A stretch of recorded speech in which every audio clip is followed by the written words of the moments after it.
우리의 싸움이라는 제목의 말씀을 함께 나누겠습니다. 하나님께서 두 천사를 롯에게 보내셔서 소돔의 멸망을 말씀하셨지만 롯은 의심했습니다.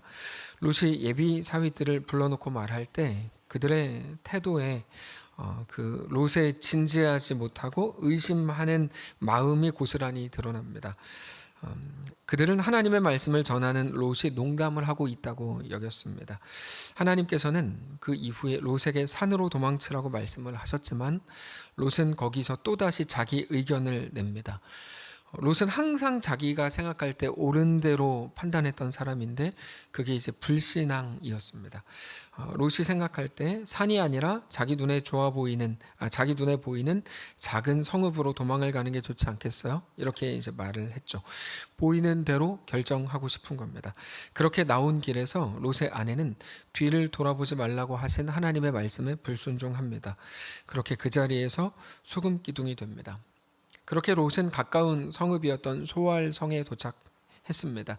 롯은 분명히 자기가 가겠다고 해서 간 소알성이었지만 또다시 불안해졌습니다. 롯은 보이는 대로 자기 감정대로 감각대로 결정하는 끝판왕이었고 롯의 모습을 보고 오늘 본문을 보니까 그의 딸들도 자기가 보기에 옳은 대로 행합니다. 여러분, 모든 사람은 대부분 거의 다 옳은 대로 행합니다. 근데 자기가 볼 때 옳은 대로 행하는 게 이제 문제가 되는 건데 롯이 그 대표적인 인물이죠. 두려움을 느끼니까 다시 하나님이 처음 말씀하셨던 산으로 올라가서 거기서 지내기로 하죠. 30절입니다. 롯이 소알에 거주하기를 두려워하여 두 딸과 함께 소알에서 나와 산에 올라가 거주하되 그 두 딸과 함께 굴에 거주했다. 이렇게 되어 있습니다. 얼마가 지났는지 알 수 없지만 그렇게 산의 동굴에서 롯의 가족들이 함께 살고 있었을 때 롯의 두 딸들 중 하나가 동생에게 우리 아버지는 늙었고 우리는 남편이 없으니까 이제 우리는 아이를 낳을 수 없는 거 아니냐 그러면서 아버지에게 술을 마시게 하고 동침해서 임신을 하자 이렇게 말하고 정말 그렇게 합니다. 아주 해괴망측한 일이 일어난 거죠. 이런 거 어디서 배웠을까요? 이 애들이 애들인지 어른인지 모르겠어요. 하여튼 롯의 딸들이 얘네인지 어른들인지 모르겠는데 어쨌든 얘네가 이거 어디서 배웠을까요? 분명히 소돔에서 배웠을 겁니다. 이거 어디서 배워요? 소돔에서 배우지. 이거는 롯의 딸들이 자연스럽게 만들어낸 일이라기보다 분명히 소돔에서 배웠을 겁니다. 우리는 이미 소돔이 얼마나 이상한 곳이었는지를 몇 주 전에 말씀을 통해 확인했죠. 이런 회개망측한 일은 롯이 아브라함과 함께 살 때는 결코 배운 적 없는 일이었을 겁니다. 당장 아브라함은 나이가 들고 아내의 태가 끊긴 상황에서도 하나님의 은혜로 아이를 낳았죠. 조금만 생각을 해보았더라면 롯의 딸들은 절대 그렇게 할 수 없었을 겁니다. 그러나 롯의 딸들은 자기들의 생각대로 옳다고 느꼈겠죠. 그렇게 해야 된다고 느꼈을 겁니다. 어떻게 보면 31절을 보시면 큰딸이 작은딸에게 이르되 우리 아버지는 늙으셨고 온 세상의 도리를 따라. 그러니까 이게 이제 자기들이 옳다고 생각하고 한 행동이거든요. 그게 옳다고 느꼈겠죠. 여러분, 우리가 옳은 줄 알고 특별히 열심을 내서 행하는 많은 일들은 대부분 부끄러움이 되고 흑역사가 됩니다. 내가 이 말까지는 안 하려고 했는데 그러면 안 하셨어야 돼요.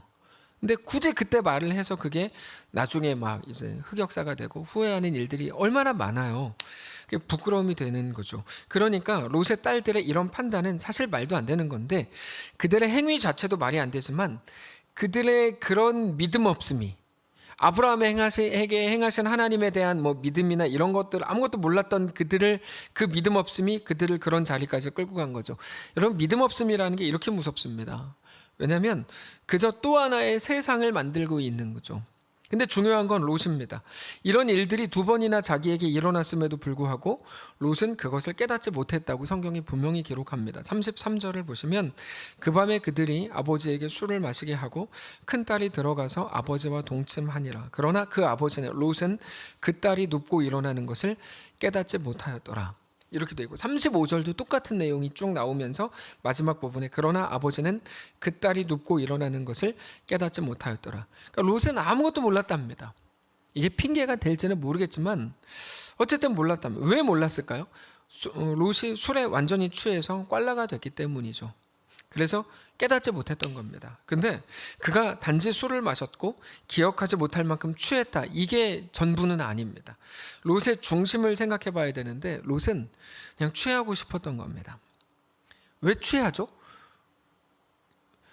왜 취하고 싶으세요? 가끔 취하고 싶으시죠? 그냥 왜 취하고 싶으세요? 아무것도 모르고 싶어서 그러시죠. 그냥 모든 걸 잊어버리고 싶고 어떤 것도 기억하고 싶지 않아서 취하고 싶다고 말합니다. 그래서 우리나라엔 정신 나간 노래들도 있죠. 뭐 한 잔의 술, 뭐 이런 정신 나간 노래라고 저는 생각하는데 하여튼 뭐 그런 노래도 있죠. 성경에서는 그것을 방탕이라고 규정해요. 방탕. 그래서 우리 교회는 중직자들을 세울 때 기준이 술, 담배 안 하는 게 기준입니다. 성경에서는 술 취함을 방탕으로 규정해요. 모르고 싶은 거고 피하고 싶은 거죠. 그래서 에베소서 5장 18절에서는 술 취하지 말라 이는 방탕한 것이니 성령의 충만을 받으라. 아까 장로님도 그렇게 기도하셨는데 성령의 충만을 받으라 이렇게 말씀을 하시죠. 그거는 알코올에 관한 문제가 아닙니다. 알코올을 먹고 안 먹고의 문제가 아닙니다. 잠을 정말 뭐 못 주무시는 분들은 모르겠지만 술 한잔 해가지고 뭐 주무셔야 되겠죠. 그렇게 안 하고 뭐 해롱해롱한 상태에서 그 다음날을 보낼 수 없으니까. 그런데 성경에서 말씀하시는 술 취함이라는 거는 알코올에 대한 문제라기보다 술 취함은 하나님이 주신 인생을 피하는 것이 되기 때문에 문제가 되는 겁니다. 자, 그게 왜요? 살아라, 너 걸어라, 너 걸을 수 있다. 모세에게 하나님께서 모세를 홍해 앞에 세우셨잖아요. 모세가 홍해 앞에서 그게 너무 무서운 거예요. 그래서 모르겠다. 일단 술을 먹고 자자. 뭐 이렇게 하는 그런 거를 말하는 거죠. 하나님께서 요단강 앞에 여호수아가 서 있을 때 여호수아가 막 너무 겁이 나가지고 모르겠다. 그냥 술 한잔 먹고 자자. 뭐 이런 게 문제라고 말씀을 드리는 거예요. 하나님께서는 분명히 너 어떤 상황 속에서 너 걸을 수 있다. 내가 너와 함께한다라고 말씀하심에도 불구하고 하나님이 걸을 수 있다 그러는데 이 사람은 뭐 무서우니까 피하는 거죠. 그래서 이제 문제가 되는 거예요. 그 속에서만 누리고 세워지고 자라나고 하나님께로 향할 수 있는 모든 것을 거부하고 있는 중이죠. 그게 술 취함의 무시무시함입니다. 그래서 그 딸들의 문제가 오늘 본문을 보면 너무 커 보이는데 사실 오늘 본문의 진짜 문제는 롯에게 있습니다. 롯에게. 그런 영적 상태, 아무것도 깨닫지 못하고 못 깨닫고 싶어하는 게 더 심각한 거죠. 우리도 가끔 그러시죠. 하나님 말씀이 들려요. 분명히 들려요. 근데 모르고 싶은 거예요. 안 듣고 싶은 거죠. 그럴 때 솔직히 많이 있으시죠. 롯은 왜 그랬을까요? 사실 처음으로 돌아가 보면 롯은 정말 잘해보고 싶었어요. 아브라함을 떠나서 나왔을 때 그때 아마 롯은 자기가 금의 환영하는 그림을 그렸을 겁니다. 처음에 자기를 더 돋보이게 하고 자기를 성공으로 이끌어줄 것처럼 보이는 화려한 소돔과 고모라 땅을 선택해서 간 이유가 거기 있죠. 거기 가면 다 잘 될 것 같은 거죠. 거기만 가면. 목회자들도 정신이 나가면 그래서 서울을 향하게 되죠. 죄송합니다. 이렇게 표현해서. 전 정신 나간 목회자들이라고 생각하는데 왜냐면 이 땅에서 영광을 그렇게 얻는 게 아닌데 거기서 큰 교회 가서 영광을 얻고 싶은 거죠. 정신이 나간 거죠. 처음에 소돔에 갔을 때 이 롯이 너무 행복했을 거예요. 좋았을 겁니다. 갔는데 소돔이 너무 화려하거든요. 너무 좋았겠죠. 소돔의 화려함, 매일같이 축제가 반복되는 것 같은 나날들, 그 낮에 사람들의 신사적이고 그 나이스함, 그 편리함, 이 모든 거를 다 갖춘 것 같은 도시 소돔. 어쩌면 자녀들을 더 잘 교육할 수 있을 것 같고 나만 열심히 하면 나도 다른 소돔의 사람들처럼 좋은 직장을 구할 수 있을 것처럼 생각했을 겁니다. 분명히 그랬을 겁니다. 역시 내가 잘 왔어 라고 생각했을 겁니다. 물론 롯 입장에서 가끔 소돔 사람들이 이거 너무 심한 죄 아니야? 이런 모습들을 보긴 했지만 자기의 성공과 더 좋은 미래를 위해서 참아야 된다고 생각했을 겁니다. 어떻게 그렇게 제가 잘 아냐면 우리가 다 그렇기 때문이죠. 우리가 다 그러니까요. 근데 그러다 보니까 자기도 모르는 사이에 그들과 똑같은 사람이 되어 있었던 거예요. 여러분 이게 무서운데요. 우리는 성공과 잘됨과 당장의 평화를 위해 약간의 것들을 타협하는 것, 그것이 우리 목적을 가끔 이루어줄 거라고 생각하지만 우리의 신앙적 타협은 우리 자신을 잃게 만들 뿐입니다. 롯은 자기의 성공과 목표와 꿈을 위해서 소돔에 그렇게 자기 자신을 하나씩 내어준 결과 성도됨을 잃었고 소돔인이 됐습니다. 소돔 사람. 소돔에 사는 그리스도인이 됐어야 되거든요. 소돔에 사는 그리스도인. 근데 그렇게 안 되고 그냥 소돔에 사는 소돔 사람, 소돔인이 됐죠. 어떻게 알죠? 자기 집에 찾아온 천사를 이끌어내라고 하는 사람들에게 롯이 했던 말을 보면 알 수 있어요. 롯은 그들에게 나에게 남자를 가까이 하지 않은 두 딸이 있는데 그 두 딸을 내어줄 테니까 이 사람들에게 그렇게 하지 말라라고 말하죠. 이런 말은 너무 상식적이지 않은 말입니다. 물론 몇 주 전에 그게 진심이었겠냐? 이렇게 말씀을 드렸지만 어떤 의도로 그런 말을 했을지 우리는 알지 못하지만 아무리 긍정적으로 우리가 생각해 준다고 해도 그건 절대로 정상은 아니죠. 롯은 자기도 모르는 사이에 두 딸을 두고 그런 말을 하고 있는 겁니다. 그 말을 롯의 딸들이 들었는지 못 들었는지 우리는 알지 못하지만 들었겠죠. 그러나 듣거나 못 들었다고 해서 달라질 건 하나도 없습니다. 롯은 이미 그들과 같은 언어를 사용하고 있고 그들과 같은 논리를 쓰고 있는 소돔인이 되었을 뿐이기 때문입니다. 그러던 중에 롯이 염려하던 소돔의 멸망이 갑작스럽게 찾아왔습니다. 어쩌면 자기가 유일한 소망이라고 여겨왔던 모든 것들이 한순간에 날아간 겁니다. 소돔에만 가면 다 될 것 같았거든요. 젊은이들 그러잖아요. 희한한 믿음. 그 직장에만 가면 될 것 같고 그 학교만 가면 될 것 같잖아요. 그 믿음이 저는 항상 신기하고 어떻게 저렇게 믿지? 이렇게 생각하는데 젊은이들 그런 생각 정말 많이 해요. 그래서 기도를 부탁하러 와. 이것만 하면 될 것 같은데 목사님. 이거를 꼭 기도해 주십시오. 네가 기도해. 네 일인데 왜 나한테 기도하라 그래. 저는 진짜 이것만 되면 될 것 같아요. 알았어. 방해는 안 할게. 네가 기도해. 그렇게 이제 얘기하고 싶은데. 근데 하여튼 그들은 정말 그게 유일한 꿈이고 소망이라고 확신해. 왜 그렇게 생겨난 건지 모르겠는데 어쨌든 잘 살고 싶었고요. 멋진 모습으로 돌아오고 싶었는데 그게 한순간 다 사라진 거예요. 모든 꿈을 잃어버렸고 세상에 빼앗겼을 뿐 아니라 유일한 소망이라고 생각했던 그곳에서 급히 도망쳐 나오지 않으면 안 되는 상황이 됐어요. 그렇게 도망쳤어요. 자기뿐 아니라 모든 가족들을 이끌고 도망쳐야 됐고 그마저도 자기 아내는 소금 기둥이 됐습니다. 소활성에 들어갔지만 거기서도 적응을 하지 못했고 트라우마가 돼서 벌벌 떨었어요. 심판이 트라우마가 돼서 벌벌 떨었어요. 또 언제 심판당할지 모른다는 생각 때문에 매일매일 벌벌 떨었을 겁니다. 자, 자기가 처음에 아브라함을 떠나서 소돔으로 가겠다고 한 결정에 대해서 얼마나 후회했을까요? 저는 오늘 본문을 보는데 왜 롯이 술을 마실 수밖에 없었는가? 이게 원래 오늘 말씀의 제목입니다. 롯은 왜 취할 수밖에 없었는가? 그러니까 너무 후회가 되는 거죠. 내가 왜 그랬지 그때? 왜 보이는 게 전부인 줄 알고 왜 소돔으로 갔지? 롯은 모든 소망을 잃었고 모든 것에 실망했고 모든 것을 포기했고 그렇게 혼자 동굴에 들어가서 살기 시작한 결과 꿈도 잃었고 소망도 잃었고 일상도 잃었고 모든 걸 다 잃었습니다. 그게 오늘 본문에 소개되는 롯의 현실이었습니다. 자기의 두 딸들은 해괴망측한 이상한 짓을 벌이고 있고 자기는 깨닫지 못했다고 말했지만 사실 알 수도 있었거든요. 근데 모르는 척을 하고 피하고 싶고 잊고 싶었는데 사실은 그게 롯의 현실이었다. 이게 오늘 본문입니다. 구약 성경에 롯이 나온다면 신약 성경에는 롯과 대등할 만한 인물 둘째 아들이 나옵니다. 지난주에도 말씀을 드렸는데 둘째 아들은 아버지의 유산을 땡겨받아서 부자 친구들을 사귀었죠. 그러면 될 거라고 생각했던 게 분명해요. 좋은 관계를 유지하고 자기만 더 열심히 하면 다 되는 줄 알았어요. 자기만 열심히 하면. 그런데 어떤 것도 소망이 될 수 없다는 것을 곧 깨닫게 되죠. 그 많은 돈도 친구도 그 아이에게 소망이 되지 못했고 마지막에는 돼지 주염 열매라도 먹으려고 했지만 그것조차 주는 사람이 없었습니다. 저는 이 말씀을 우리가 깨닫기를 원하지만 깨닫지 못할 수도 있다는 사실에 대해 속상하지 않습니다. 들릴 때 들리는 거니까요. 자, 그렇게 둘째 아들은 깊은 고민을 시작합니다. 아버지의 집을 생각하면서부터였죠. 그 고민은 지난주에 김태윤 청년이 불렀던 돌아가는 길이라는 그 노래에 정확하게 나옵니다.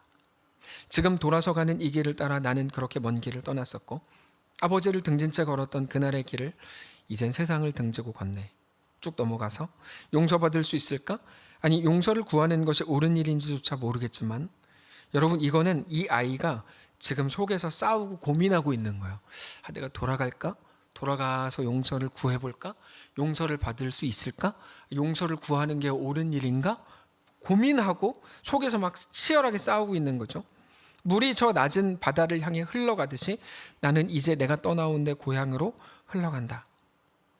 내 아버지 계신 곳, 남은 유일한 희망, 내가 떠나온 그곳, 저 언덕을 넘어서면 아버지 집. 저는 지난주에 그 노래를 듣는 내내 이 아이의 싸움이 그 속에서 얼마나 치열했을까 계속 그 생각이 들었어요. 우리는 둘째 아이에 대해서 주입식 교육을 받았잖아요. 그놈은 나쁜 놈. 근데도 하나님은 넓으셔서 그런 나쁜 놈을 받아주신 좋은 분. 이렇게 주입식 교육을 받았거든요. 근데 김태윤 집사님의 그 찬양을 듣는 내내 저는 뭐 그냥 나쁜 놈, 좋은 놈 이런 게 아니고 이 아이도 싸웠구나. 속에서 계속 치열했구나. 아버지의 집으로 돌아가는 게 그냥 뭐 돌아가면 되는 건 줄 알았는데 그게 아니고 속에서 저런 자기 정황 속에서 자기만 갖는 어떤 느낌이라는 게 있는 거구나. 이런 생각이 계속 들었어요. 물론 집 나간 거 자기가 한 건데 여러분 자기가 잘못했으면 그런 일을 당해도 쌉니까? 그거는 너무 잔인한 말이죠. 여러분은 뭐 잘못 안 하세요? 잘못 안 해서 잘못한 사람을 그렇게 막 비난하고 그렇게 하십니까? 그거는 아니죠. 고의든지 실수이든지 이 모든 거는 이 아이의 연약함이라고 할 수 있을 텐데 연약하니까 당연히 아파도 뭐 되는 겁니까? 그렇진 않죠. 여러분 자녀가 연약하다고 자녀를 버리십니까? 그런 부모는 한 명도 없습니다. 네. 죽을 때까지 자녀를 데리고 자녀와 함께 씨름하는 거지 뭐 마음에 안 든다고 너 이렇게 하는 부모는 없습니다. 그거는 스스로 죄인인 것조차 모르는 사람들이나 하는 말입니다. 만약 우리가 스스로 어떤 죄인인 줄 알면 그런 말 못합니다. 다윗은 본인이 했던 일을 다 기억하고 있었으니까 자기 자식이 자기가 했던 그 일을 자식이 나눠서 하잖아요. 살인 그다음에 하여튼 그런 것들을 심지어 다윗의 자식은 하여튼 더 나쁜 짓들 어쨌든 했는데 그때마다 다윗은 한마디도 하지 못하잖아요. 예. 그게 자기가 죄인인 걸 아는 사람의 마땅한 모습이거든요. 지난주에 성숙한 그리스도인들은 이건 아니지라고 말 못한다고 말씀드렸어요. 오히려 너도냐? 너에게도 나에게도 하나님의 은혜가 필요하다는 거를 말하겠죠. 우리가 할 일은 옳고 그름으로 따박따박 따지면서 은근슬쩍 나는 옳은 사람이야 라는 것을 뉘앙스를 비추는 게 아니고 모든 연약함, 모든 못난 사람들, 부족한 사람들, 아파하는 사람들에게 하나님의 은혜가 부어지기를 간구하는 것뿐입니다. 이 아이는 지금 자기가 만든 그곳에서 아버지의 집으로 돌아가기 위한 싸움을 벌이고 있는 중이죠. 용서받을 수 있을까? 용서를 구하는 게 옳은 일인가? 모르겠는데 고향편 하늘을 보면 절로 흐르던 그 눈물처럼 저절로 내가 떠나온 나의 집으로 흘러간다. 이게 싸움을 벌이는 거거든요. 이 아이가 만들었지만 자기가 서 있는 그 자리에서 치열하게 싸우고 있는 중이죠. 롯이 그랬어야 하는 거죠. 롯에게도 하나님의 은혜가 필요한 거고 롯에게는 그 싸움, 하나님에게 돌아가야 하는 그 싸움이 필요한 겁니다. 물론 더 이상 나오지 않습니다. 그게 이제 너무 속상한 건데 저는 오늘 말씀을 묵상하는데 갑자기 손양원 목사님이 생각났습니다. 롯과는 아무 관련 없는 인물입니다. 손양원 목사님은. 롯은 부끄러움의 상징이지만 손양원 목사님은 우리 한국교회에 너무 소중한 자산이고 보물입니다. 이 둘이 어떻게 연결될까? 여순 반란 사건 때 손양원 목사님의 두 아들 동인과 동신이 예수를 믿는다는 이유로 죽었습니다.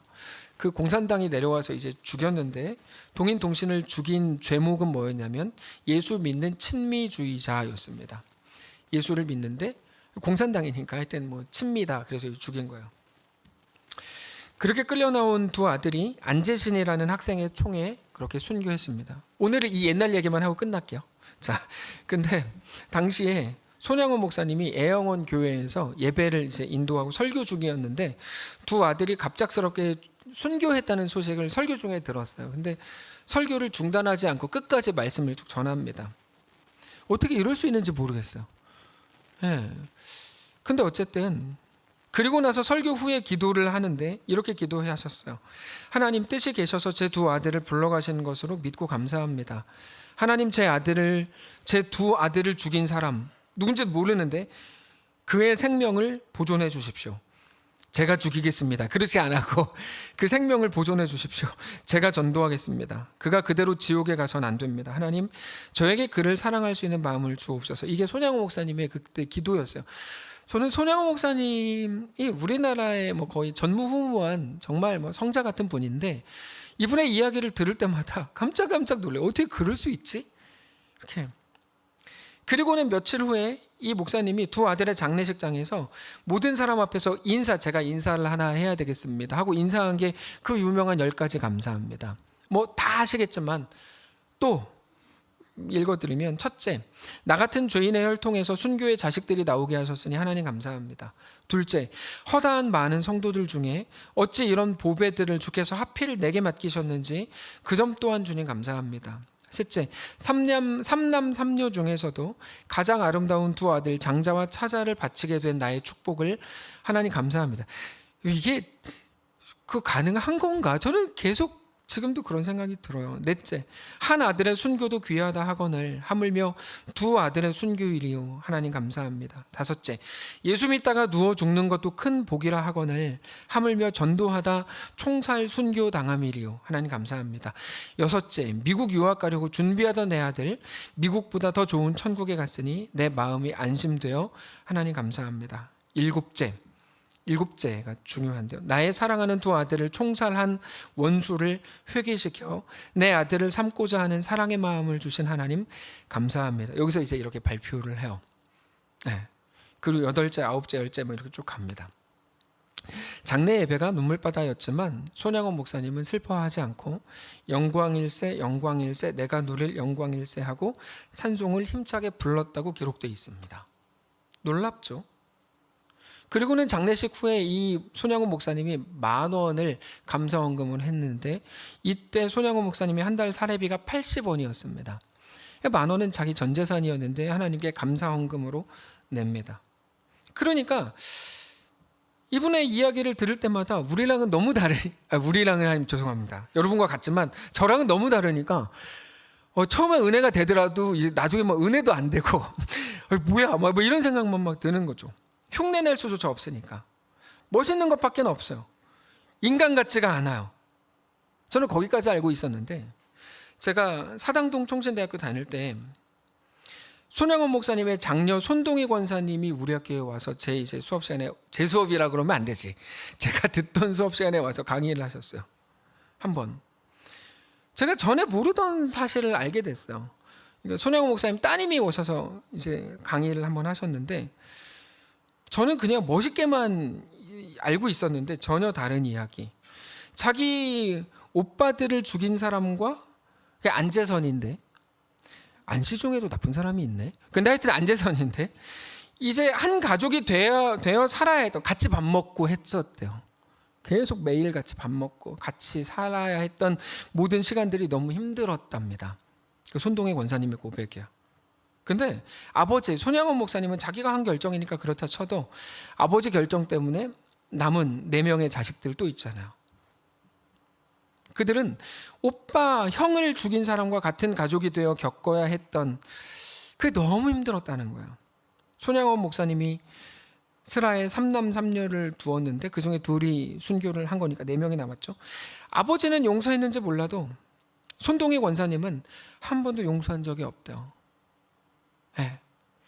안재선을 용서가 안 되더래요. 그래서 안재선한테 가서 야, 너 왜 죽였어? 살려내. 너 못 고를 거면 네가 자살해. 너는 지옥 가야 돼. 이런 말들을 계속 쏟아부었다는 거야. 그러던 중에 아버지 손양원 목사님이 1950년 9월인가에 이제 공산당한테 순교를 당합니다. 그리고 그때가 48살이었는데 마지막 설교가 기독교는 잘 살기 위한 종교가 아니라 잘 죽기 위한 종교입니다. 이게 이제 마지막 목사님의 설교였어요. 그러니까 지금 기독교가 얼마나 변질됐습니까? 맨날 잘 먹고 잘 사는 거에만 막 혈안이 돼가지고 정신이 나가 있는 사람들 너무 많은 거를 보면 완전 변질된 건데 그때 50년 전만 해도 그렇게 안 했어요. 다 이제 예수 잘 믿고 예수 믿고 뭐 다 이렇게 했지. 지금 막 이렇게 사람들 그렇게 안 했어요. 어쨌든. 근데 그분 진짜 기독교인이었는데 그렇게 손양원 목사님이 순교하신 후에 재선이 바로 집을 내보냈습니다. 같이 안 살고 당연히 내보냈죠. 그렇게 30년 동안을 소식도 모르는 채로 떨어져 살았는데 30년이 지난 1979년에 안재선 씨가 죽어가던 몸을 이끌고 손동희 권사님을 찾아온 거예요.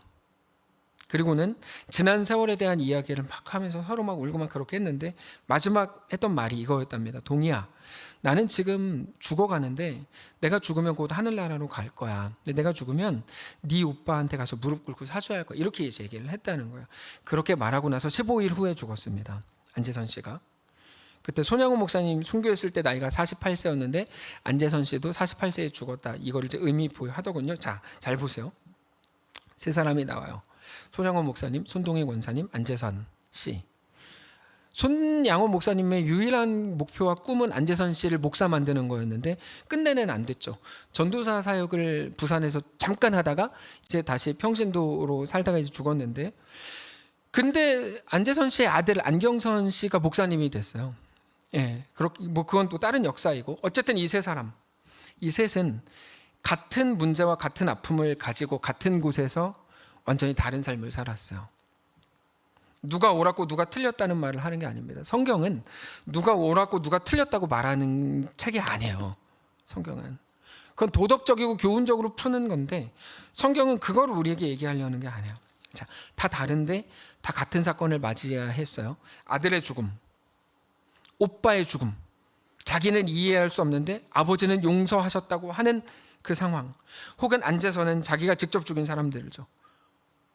다 같은 자리에 모여서 밥을 먹는데 세 사람이 모두가 각자의 싸움을 벌이고 있는 중이에요. 물론 나중에 알게 된 사실이지만 손양호 목사님께서 양자 재선을 그렇게 한 번도 빼지 않고 늘 따뜻하게 대했는데 손동희 권사님한테 조심스럽게 이렇게 말한 적은 한 번 있대요.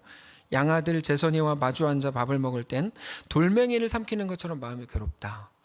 너무 힘든 거예요. 자기도 용서했지만 그 재선이랑 같이 밥을 먹는 게 돌멩이 삼키는 거에서 너무 매일 힘들었대요.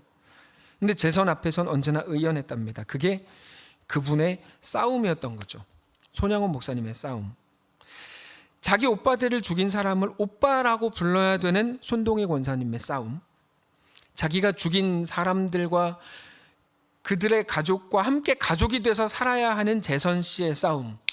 그들이 거기 그 시대 같은 가정 안에서 각자의 삶을 그렇게 살아가고 있었던 겁니다. 그래서 오늘 본문을 보면서 롯을 욕할 수 없는 거예요. 이해되시는 분들이 몇 분 계실 수 있다고 생각하는데 당연히 거기에는 그들의 실력이 들어가 있죠. 다만 누가 잘했고 누가 잘못했고의 문제가 아니고 그들은 각자의 실력에 따라서 자기들에게 주어진 자기들의 세상을 살아가고 있는 겁니다. 여러분, 그 자리를 믿음으로 걸으라고 성경은 우리에게 말씀하고 계시는 겁니다. 누구는 하나님의 은혜를 사모하면서 같은 상황 속을 영광스럽게 걸었고, 누구는 용서할 수 없는 자기 자신과 아버지를 향한 원망을 가지고 계속 싸우는 거고, 누구는 내가 왜 그랬을까? 내가 그때 왜 공산당에 그렇게 해가지고 그 손영호 목사 아들들 죽였을까? 내가 그러지 말았어야 되는데 후회와 한탄 속을 걷는 거죠. 여기 어디 비난이 나옵니까? 그럴 수 없죠. 기독교가 수준이 낮으면 비난하는 것에 그치죠.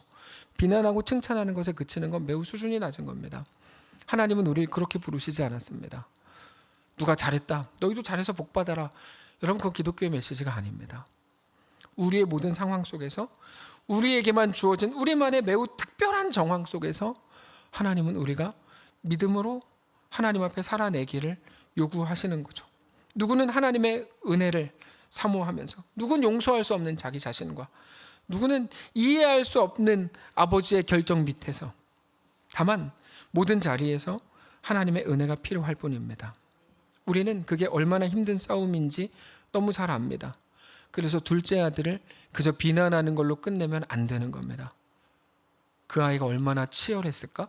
그 아이가 돌아오는 게 얼마나 힘들었을까를 우리가 헤아려야 합니다. 우리가 그러니까요. 제가 권사님 강의를 들으면서 그 삶을 직접 살았던 권사님뿐 아니라 우리 모두도 어떻게 보면 같은 자리에 있다는 것 때문에 참 많이 울었습니다. 그래서 오늘 본문을 보는 내내 롯이 이해가 됐습니다. 우리도 그러니까요. 뭐 롯의 딸들 막 욕하고 막 그럴 게 하나도 없다는 걸 알게 되는 거죠. 그냥 딱 하나 고백. 주님, 나에게도 주의 은혜가 필요합니다. 나도 믿음으로 그 길을 걷기를 원합니다.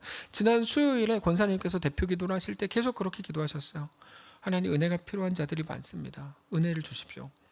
은혜를 주십시오. 은혜를 주십시오.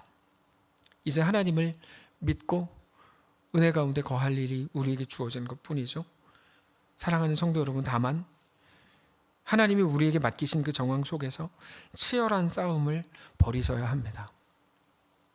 그냥 술 드시고 엎어져 누워서 자빠져 이렇게 계시면 안 됩니다. 그런데 하나님께서는 우리에게 분명히 약속하셨어요. 실패에 대해 걱정할 필요가 없다고 말씀하셨어요. 우리의 마지막 순간에 하나님께서 우리에게 어떤 고백을 만들어내실지 우리는 말씀을 통해 확인해야 합니다. 디모데후서 4장 7절 8절입니다. 함께 찾겠습니다. 디모데후서 4장 7절 8절. 디모데후서 4장 7절 8절. 이건 우리가 마지막 날 하나님 앞에 섰을 때 하나님이 우리에게 주실 그 고백입니다. 정해진 고백이라서 우리는 우리의 결국이라고 부르는데, 제가 읽을까요? 나는 선한 싸움을 싸우고 나의 달려갈 길을 마치고 믿음을 지켰으니 이제 후로는 나를 위하여 의의 면류관이 예비되었으므로 주 곧 의로우신 재판장이 그날에 내게 주실 것이며 내게만 아니라 주의 나타나심을 사모하는 모든 자에게도니라. 함께 7절 8절 같이 읽겠습니다. 시작. 나는 선한 싸움을 싸우고 나의 달려갈 길을 마치고 믿음을 지켰으니 이제 후로는 나를 위하여 의의 면류관이 예비되었으므로 주 곧 의로우신 재판장이 그날에 내게 주실 것이며 내게만 아니라 주의 나타나심을 사모하는 모든 자에게도니라. 아멘. 이 말이 결국 우리의 결국의 고백이 되는 거겠구나, 이런 확신이 생겼습니다. 사랑하는 성도 여러분, 한 가지만 기억하시면 됩니다. 하나님이 우리 모든 정황 속에서도 가장 신실하게 일하실 겁니다. 하나님이 우리 가운데 행하실 겁니다. 비난하려는 건 아니지만 롯의 딸들처럼 행하지 않으셔도 되는 이유가 거기 있습니다. 우리는 하나님의 놀라운 은혜를 맛보게 될 겁니다. 우리는 분명 하나님의 은혜 안에 거하게 될 겁니다. 여러분, 하나님이 아들 예수님을 이 땅에 보내셔서 우리를 구원하신 시점은 2000년 전인데 우리가 태어난 시점은 2000년이 지난 지금입니다. 무슨 말인 줄 아세요? 우리의 실력을 넘어선 하나님의 완전한 구원이 우리에게 주어졌다는 거예요. 우리의 어떠함을 통해 달라지지 않는다는 거예요. 사랑하는 성도 여러분, 우리는 하나님의 영광을 보게 될 겁니다. 하나님의 영광 안에 거하게 될 겁니다. 확신합니다.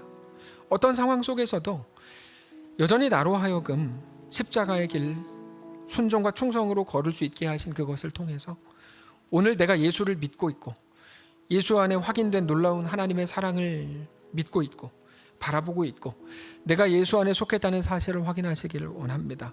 그 하나님에게서만 감사의 이유를 찾으시고 회복하실 수 있기를 원합니다. 지난주에 말씀드렸죠. 감사를 가장 초라하게 하는 방법이 감사의 조건을 찾는 거라고요. 절대 잘하는 거 아니에요. 우리 감사의 유일한 조건은, 유일한 이유는 오직 하나님과 예수 그리스도와 그의 십자가밖에 없는 거거든요. 사랑하는 성도 여러분, 오늘 우리에게 주어진 이 길 위에서 하나님의 사람으로 살아내려고 하는 그 싸움, 하나님 앞에서 신자로 그 길을 걸어보려고 하는 그 걸음이야말로 우리의 영광과 명예가 될 겁니다. 다른 어떤 것도 아니면 자식이 좋은 대학 갔어요, 부자 됐어요, 건강해졌어요, 어떤 것도 자랑할 게, 그런 걸 자랑하는 게 멍청한 겁니다. 그건 자랑이 아닙니다. 우리의 유일한 자랑은, 우리의 유일한 명예와 영광은 내가 신자로 나에게 주어진 그 길을 걸으려고 하는 싸움을 벌이는 것, 그게 전부입니다. 그게 우리의 가장 깊은 감사가 될 겁니다. 주, 곧 의로우신 재판장이신 우리 아버지, 우리 하나님께서 주의 나타나심을 사모하는 우리 모두에게 의의 면류관, 영원한 면류관을 주실 것을 믿으시기 바랍니다. 이것이 진리입니다. 성도는 그 믿음으로 오늘을 사는 존재입니다. 그렇게 예수를 믿으십시오. 예수가 이루어 줄 무언가를 믿지 마시고 예수를 믿으십시오. 예수를 도구로 쓰지 마시고 예수가 목적이요 전부인 것을 기억하십시오. 예수 그리스도를 내어주신 하나님을 믿으십시오. 오직 주님이 우리의 영광이요 우리 기쁨이요 명예요 우리 행복입니다라고 고백하십시오. 오늘 또다시 예수 안에 거하게 되시기를 주님 이름으로 축복합니다. 은혜로 나를 보듬으시고 사랑으로 품어주셔도 내 마음 한 자락도 지키지 못하는 이 모습 부끄럽습니다. 깊어진 삶을 주께 우리 함께 고백하겠습니다.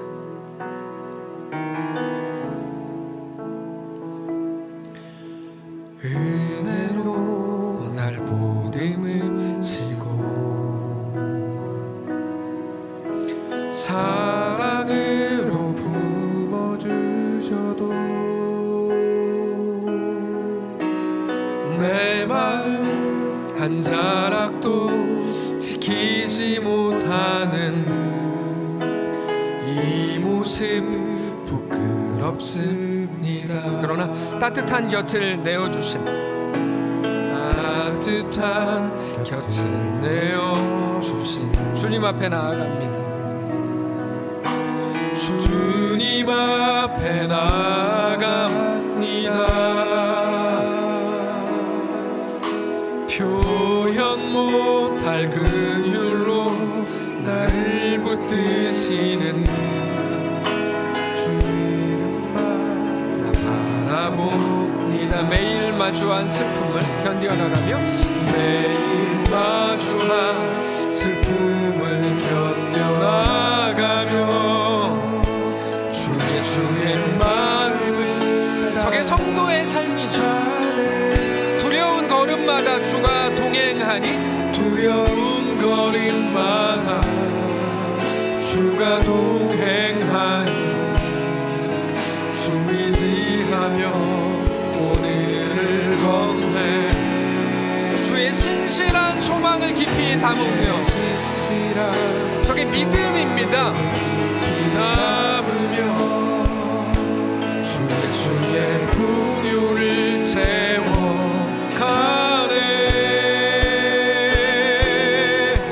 하나님의 자녀로 명예 지켜가며 기뻐진 후렴 다시 한번 합시다.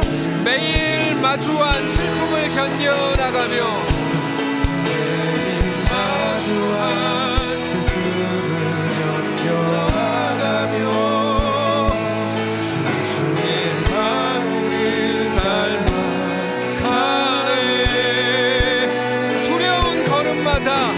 주가 동행하니 주가 동행하니 아멘. 주 의지하며 오늘을 건네 진실한 소망을 담으며 주의 풍요를 채워가네.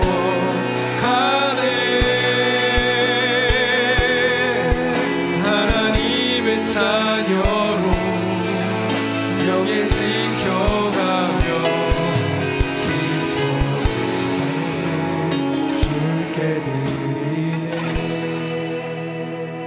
우리 다시 눈 감고 잠시 생각하고 묵상하시기를 원합니다. 아무것도 아니야, 다 괜찮아. 여러분, 그건 신앙이 아닙니다. 우리의 아픔을 하나하나 하나님은 그냥 술 취한 사람처럼 다 괜찮아로 다 잘 될 거야, 긍정의 힘으로 우리 삶을 이끌어가라고 말씀하시지 않습니다. 여러분, 그건 기독교가 아닙니다. 하나님은 우리에게 주어진 모든 정황을 한 걸음 한 걸음 정확하게 걸으라고 말씀하세요. 그러면서 믿음으로 고백하시는 거예요. 하나님 살아계신 거 믿습니다. 마주한 슬픔을 견뎌나가며 두려운 걸음을 걷되 주 의지하며 믿음을 가지고 걷는 거죠. 사랑하는 성도 여러분, 주 곧 의로우신 재판장이신 우리 아버지, 우리 하나님께서 주의 나타나심을 사모하는 오늘 우리에게, 저에게, 우리 모두에게 의의 면류관, 영원한 영광의 면류관을 주실 겁니다. 다만 오늘 그 믿음으로 나에게 주어진 이 길을 이해할 수 없는 가정, 이해할 수 없는 내 모든 앞에 펼쳐진 모든 그 정황 속을 믿음으로 걷기를 원합니다. 조용히 생각하고 묵상하며 마무리하겠습니다. 기도합시다. 주님.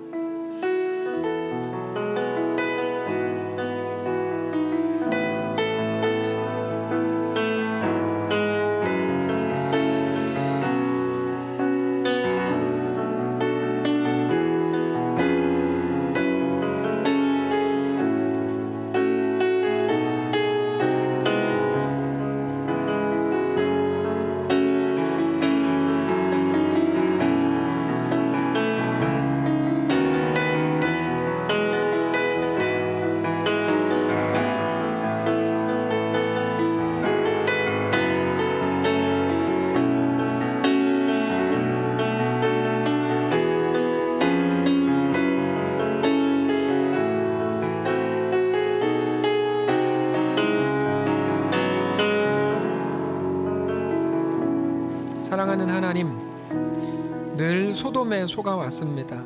거기만 가면, 이것만 가지면, 조금 타협해서라도 이것만 이렇게 하면 우리가 롯입니다. 하나님, 이제 소돔에 속는 것 그만하고 말씀을 인정하고 그 앞에 엎드리게 하옵소서. 주 곧 의로우신 유일한 재판장이신 우리 아버지 우리 하나님께서 주의 나타나심을 사모하는 우리 모두에게 의의 면류관, 영원한 면류관을 주실 것을 믿는 자로 오늘을 서기를 원합니다. 오늘 또다시 예수 안에 거하는 모든 성도들 되게 하옵소서. 각자의 정황 속에서 뚜벅뚜벅 믿음으로 걷게 하시고 하나님이 살게 하시는 그 시간들을 살게 하옵소서. 싸우며 치열한 싸움, 그러나 그 끝에 결국 하나님이 승리자이신 것을 아는 영광과 명예를 회복하는 모든 성도들 다 되게 하옵소서. 감사드리며 우리 주인 되신 살아계신 예수님의 이름으로 기도합니다. 아멘. 이제는 우리 구주 예수 그리스도의 은혜와 하나님 아버지의 다함없는 사랑과 성령의 교통인도 역사 위로 함께 하심의 은사가 이 시간 주를 바라보며 예수 안에 허락된 그 길을 믿음으로 담대히 영광스럽게 걷기를 소원하는 모든 성도들 머리머리 위에, 그들의 자녀들 위에, 그들의 가정 위에, 생업 위에, 사랑하는 이 교회 위에 이제로부터 영원까지 함께 계실지어다. 아멘.